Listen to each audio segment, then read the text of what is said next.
I'd like to pick up on the, response to intervention piece also, because as a psychologist, my journey is very similar and yet different. And so in my initial in my master's program as a school psychologist, we read a lot about, and this is going back 25 or more years, we read a lot about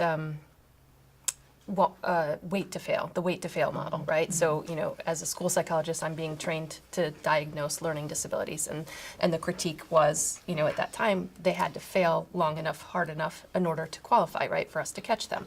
So I was in a forward enough thinking program that we were at least critiquing that model. And then I ended up in school systems that weren't, right? But I don't want to go there yet. I want to go to, now, unfortunately, what we're doing with response to intervention in almost every case is watching them fail. Mm-hmm. As a psychologist in private practice now, the kids that I'm seeing, they're flatlining for years. I ask the parents in the schools for any data that I can get. And I say to the parent, your child hasn't been responding to the intervention for like 3 years now. What are they telling you about that? Well, they upped the level, or, why are we watching them fail, right? Why are we not changing? So it's so exciting to me to hear, administrators and teachers changing their practices, because I hope ultimately I won't have a job diagnosing so many kids, But I want to go back to my journey as a psychologist. So, we were critiquing this whole wait to fail model, but then I get in the school systems, and it's, you can't test that kid in kindergarten, first grade, second grade, third grade. They won't qualify, and so I had to work in that model. And I will never forget an early case that I had. A little boy, obviously I'm not going to use his name, but he had about 5 A's in his name, and he was repeating kindergarten, and he couldn't identify the letter A. Now, the only reason he got to me is because the parents insisted, right? Because my school was like, no, you do not test a kindergarten, they'll never qualify. But there is no way of denying that poor child had dyslexia, right? He couldn't identify, and he'd been in good programming, he'd been in good preschool programming, he had a parent who was reading to him, and he couldn't identify the letter A, and it was in his name multiple times. But we couldn't do anything about that.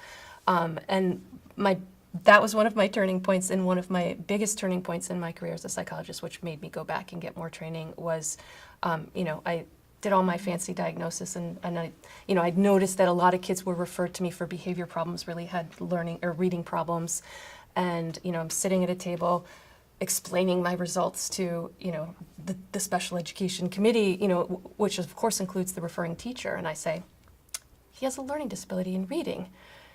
And to this day, I cannot erase her face from my mind, where she just looked at me and she said, I know that.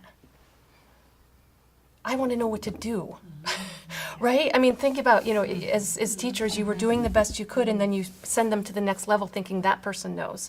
Well, I didn't know. I was only taught to diagnose it, right? And it wasn't even a diagnosis, right? I'm confirming. Teacher says, hey, kid can't read. I'm going, yeah, you're right, can't read. What does that do? What does that mean? So I went back to, had already been thinking about getting a doctorate, and I went back and kind of interviewed all my professors, and, what do I do? And most of my school psych professors were a little bit like, well, you did your job, you identified it. And I said, no, there's got to be more. I can't just say. Naming it doesn't help anyone. But one of my professors with a neuropsych specialization said, I have someone for you to meet. And I went over, and that's when I met Benita Blackman, and I started my doctoral program. I took her courses. I did a postdoc fellowship with her, and I learned, I got to work with the Shaywitches at Yale, and I learned everything that I could about dyslexia. I didn't have that personal connection yet, though. I was one of those people that was reading well before I started school. I have 4 kids. I have 1 that could do that. And I have 2 that are dyslexic, and 1 that has Down syndrome, who thinks reading is a guessing game. And I cannot convince him that reading is not a guessing game. I take the pictures away, and he gets very angry at me, right? Because we're teaching him those skills. So in practicing phonological awareness tasks, and I was practicing with my husband, and I asked him, how many sounds do you hear in the word cat? And he just looked at me like I was trying to trick him and said, what are you talking about? Cat.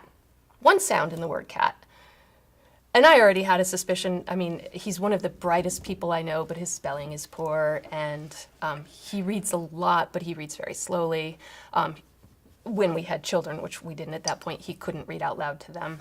So I already had a suspicion, but I at that point I did say, do you ever think that you might be dyslexic? And he said, you just think I'm stupid. I also knew his history. He had repeated English 11 twice. I mean, you know, so I knew we were in college when we met. He went on to be very successful. But I just knew something just didn't jive with him. And he sort of ignored me and blew that off and thought, you know, you don't think I'm smart, and was actually quite defensive about it. Because it was like this sort of hidden thing, right? And when he talked about having to repeat English, it was because he was a behavior problem in high school. So then, though, because I was working with Benita and with the Shawitzes, we had that, and this is telling you how old this is. And so I think it's the 1991 article in the Scientific American article about dyslexia, you know, in a very less academic way than I was talking about it. And he read it and he goes, "This is me." I said, "Yeah, I know. I've been telling you that." And so, I mean, in over the decades, I've watched him embrace that to the point where he just told me last week, I mean, he's a director of entrepreneurship, he's an inventor, you know, and he just told me last week that he told another person, they were having this conversation, and the guy said, "Nobody else has ever gotten this like you do." And he said, "Well, that's because you're dyslexic too, right?" And the guy was like, "What? What are you talking about?" Right? So he just has come to understand and embrace that. But then I also saw, of course, you know, I, knowing that my husband was probably dyslexic, that my children would have a good chance of that. And, you know, my oldest two were in toddlers preschools when I was doing a lot of this initial work with Benita and on the research study that we've been talking about.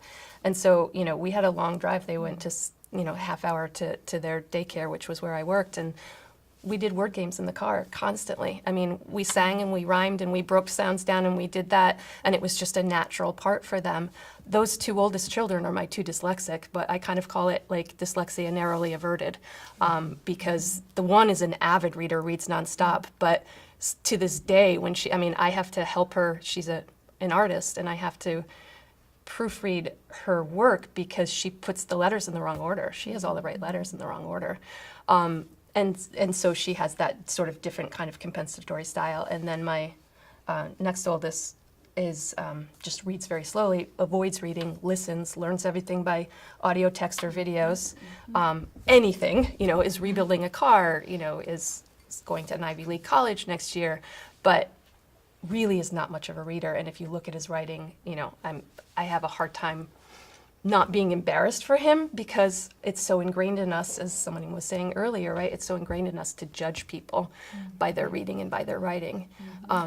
And, you know, even with regard to that story, I can remember when he was in 4th grade, you know, I did have to get him tutored outside of school. He did have this whole, look at the picture, look at the first sound, you know, all of those guesses. And I can so clearly, I mean, he still teases me about this today. I put my hand over him. They are wrong. Don't listen.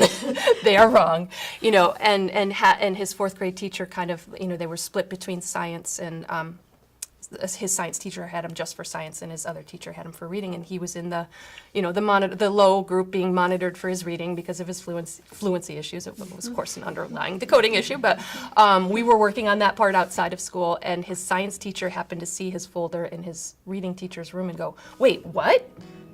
He's in your reading group?" You know, and the teacher actually hid it from the science teacher, but because he was one of those kids that was right on in science because it was all oral in 4th grade.